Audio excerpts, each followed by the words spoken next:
Deus esteja sobre você e a sua casa, que a alegria que vem da presença do Espírito Santo inunde o seu coração. Que bom estarmos juntos hoje, mais um dia na presença de Deus e mais um dia para meditarmos na sua palavra. A Bíblia é a palavra de Deus, é a palavra que instrui, que dá direção, dá sabedoria. Deixa eu perguntar uma coisa para você aqui, para começar nossa reflexão. Com que tipo de pessoas você tem andado? Com quem você tem estabelecido alianças? Quem você tem colocado do seu lado na vida? Você já ouviu falar, né? Tem um texto bíblico que diz que as más conversações corrompem os bons costumes. Também existe um ditado popular que diz: diga-me com quem andas e te direi quem és. Exatamente. Com quem nós andamos acaba definindo quem nós somos. As nossas companhias, as nossas amizades, as pessoas que nos cercam acabam definindo inclusive o nosso caráter. Há um autor, né, da área da psicologia que vai afirmar que nós somos a média das 5 pessoas com quem nós mais convivemos. As 5 pessoas com quem você mais gasta tempo vão definir quem você é. Olha o poder da influência da amizade, dos relacionamentos. Então a pergunta hoje é: com quem você tem andado? Com que tipo de gente você tem feito alianças? A aliança que eu digo é escolher uma sociedade para uma empresa, para um negócio. Escolher, né? É um grupo que você escolhe ser amigo, escolhe se envolver em um grupo de amizade. Relacionamentos aqui amorosos. Que tipo de gente você escolhe? Você escolheu para ser o seu namorado, sua namorada, ou seu esposo, sua esposa? Porque tem coisas que a gente não escolhe. Por exemplo, os filhos a gente não escolhe, os pais a gente não escolhe. Mas com quem nós vamos nos relacionar, nós escolhemos. Os amigos que nós vamos ter, né? Até mesmo o tipo de local de trabalho onde vamos trabalhar. Você não é obrigado a trabalhar no primeiro lugar que te chamarem. Você pode olhar aquele ambiente e dizer: não, esse ambiente não é para mim. E é sobre isso que o apóstolo Paulo está nos falando na segunda carta que ele escreve aos Coríntios, no capítulo 6, no versículo 14 em diante. Ele vai falar sobre esse tipo de coisa, sobre com quem nós nos relacionamos intencionalmente, especialmente com quem nós estabelecemos alianças. Uma aliança é quando eu me coloco numa posição de igualdade com uma pessoa e começo a partilhar algo com ela. Pode ser um casamento, pode ser uma sociedade numa empresa, pode ser uma amizade mais profunda, pode ser uma relação de negócios que exige confiança. Com que tipo de gente que eu estou me relacionando? E ele diz o seguinte, 2 Coríntios 6,14: não se ponham em julgo desigual com os descrentes. Pois que sociedade pode haver entre a justiça e a iniquidade? Ou que comunhão existe entre a luz e as trevas? Que harmonia pode haver entre Cristo e o maligno? Ou que união existe entre o crente e o descrente? Que ligação há entre o santuário de Deus e os ídolos? Porque nós somos santuários do Deus vivo. Como ele próprio disse: habitarei e andarei entre eles, serei o seu Deus e eles serão o meu povo. Por isso o Senhor diz: saiam do meio deles e separem-se deles. Não toquem em coisa impura, e eu os receberei. Serei o pai de vocês, e vocês serão meus filhos e minhas filhas, diz o Senhor Todo-Poderoso. Gente, olha, Que passagem forte. Que passagem, que mensagem forte da parte de Deus para nós nesse dia. Tem gente que sua vida não está andando porque se colocou num jugo desigual com pessoas que não têm a mesma fé. Ele fala que não se ponham em jugo desigual com os descrentes. O que é um jugo, para nós entendermos? Antigamente, a atração dos carros, das carruagens, das carroças era com animais, era com cavalo, ou jumento, ou bois.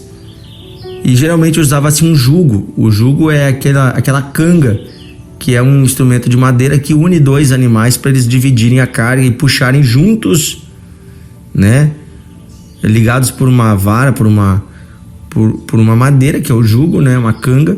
Eles puxam juntos a carga, a carruagem, a carroça, o carro de boi, enfim. O que era um jugo desigual? Era colocar de um lado um cavalo e do outro lado um boi. Isto é um jugo desigual. Por quê? O cavalo, para começar, ele é bem mais baixinho, bem menor do que o boi. Então aquela canga vai ficar torta assim, né? Um lado para cima, outro lado para baixo, machucando. Segunda coisa, o cavalo é rápido, mas não é tão forte. O boi é forte, mas não é tão rápido. Então o cavalo vai sempre querer correr na frente e vai acabar se machucando. Você está entendendo que sempre alguém sai se machucando quando o jugo é desigual? Outra coisa que é um jugo desigual é colocar um animal grandão do lado do animal pequenininho.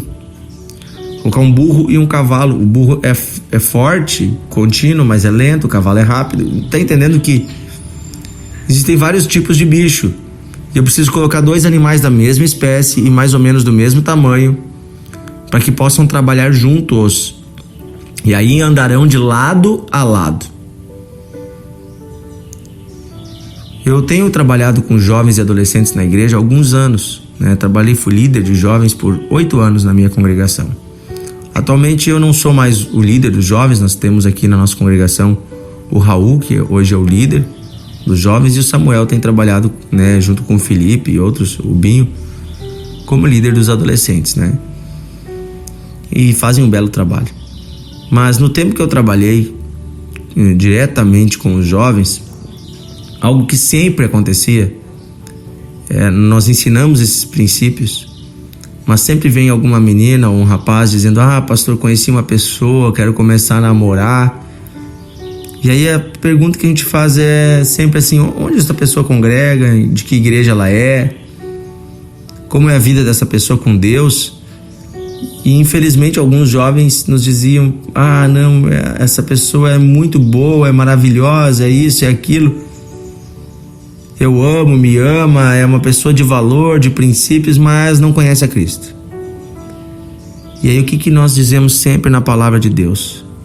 No jugo desigual, sempre alguém sai machucado. Um casamento entre um crente e um não crente pode ser duradouro? Pode durar por toda a vida? Pode. Pode dar certo? Pode, mas sempre alguém vai se machucar no caminho. E a grande chance é que não dê certo, que alguém desista, que alguém abandone. Porque se uma pessoa não conhece a Deus, ela não tem a fonte do amor verdadeiro. Porque o amor entre um homem e uma mulher não é suficiente para manter um casamento. O amor romântico, o amor da paixão, ele dura por pouco tempo. Mas o amor que Deus dá, este amor, ele se renova a cada dia, porque a Bíblia diz que Deus derrama o seu amor em nossos corações por meio do Espírito Santo. Então quem tem o Espírito Santo tem a fonte do próprio amor no seu coração. E mesmo quando passa a paixão, ele tem um amor mais profundo. Por isso que nós advertimos os jovens, aqueles que ainda são solteiros, a cuidarem com quem vão se relacionar. Precisa se relacionar com alguém que ama a Cristo. E preste bem atenção, nem todos que estão na igreja amam a Cristo. Nem todos que dizem Senhor, Senhor e que batem palma e cantam amam a Cristo. Você precisa conhecer a pessoa, conhecer o caráter, conhecer a profundidade da fé dessa pessoa. Porque depois de algum tempo, É com essa pessoa que você vai construir sua aliança e você vai contar nos dias difíceis. E ninguém quer ser abandonado num dia difícil. Então, meus amigos, estou falando isso com relação a casamento, que é uma aliança muito profunda. Mas existem outras alianças. Alianças no trabalho, por exemplo, uma sociedade numa empresa. Alianças em grupos de estudo, onde pessoas se unem para fazer um determinado trabalho de longo prazo. Você geralmente pode escolher com quem você vai fazer. Escolha bem, escolha pessoas que têm um caráter de Deus. Sociedades em negócios também são muito problemáticas quando você que ama a Deus se une com pessoas que não conhecem a Deus. Então, Paulo deixa bem claro que sociedade tem a luz com as trevas. E Deus diz: saiam do meio deles e separem-se. Ore, Deus pode te dar pessoas que são dele, que amam a ele para andar do seu lado. E é com esses que você deve ter os seus vínculos de amizade. Ah, pastor, isso quer dizer que eu nunca mais posso ser amigo de alguém que não vai na igreja, que não é cristão, que não conhece a Cristo? Você pode ter alguns níveis de amizade, mas eu não diria para ter as amizades mais profundas. Você pode ter vínculos de jogar um futebol, conversar, né? Mas cuidado para que você não se envolva tão profundamente nessa conversa, ao ponto de ser influenciado. Seu melhor amigo não pode ser uma pessoa que não é cristã. Sua melhor amiga não pode ser, porque no dia da dificuldade vai te dar um conselho errado. Então, você pode estar em um grupo que tem pessoas que não são cristãs, para influenciar essas pessoas, para mostrar o amor de Deus. Agora, se você sentar na roda dos escarnecedores, daqui a pouco você vai estar escarnecendo com eles. O que é escarnecer? É realizar obras da carne. É rir daquilo que não deveria ser rido, é fazer piadinha com o que não deve ser feito piada. É ficar olhando porque não deve olhar. Homens estão me entendendo. Muitas vezes, depois de um jogo de futebol, senta-se numa mesa para escarnecer. Isso não agrada a Deus. Amém? Querido Deus e Pai, oramos nesse dia pedindo que o Senhor nos dê boas companhias.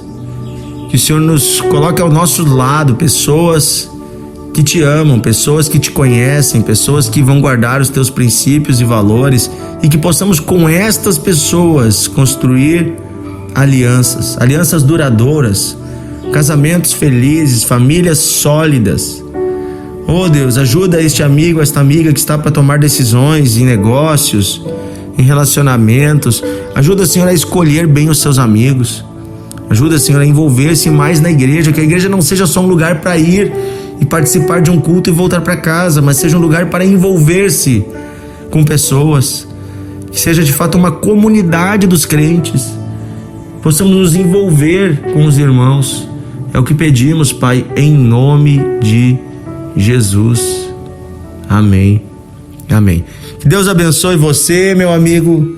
Gaste um minutinho compartilhando o devocional e amanhã estaremos juntos.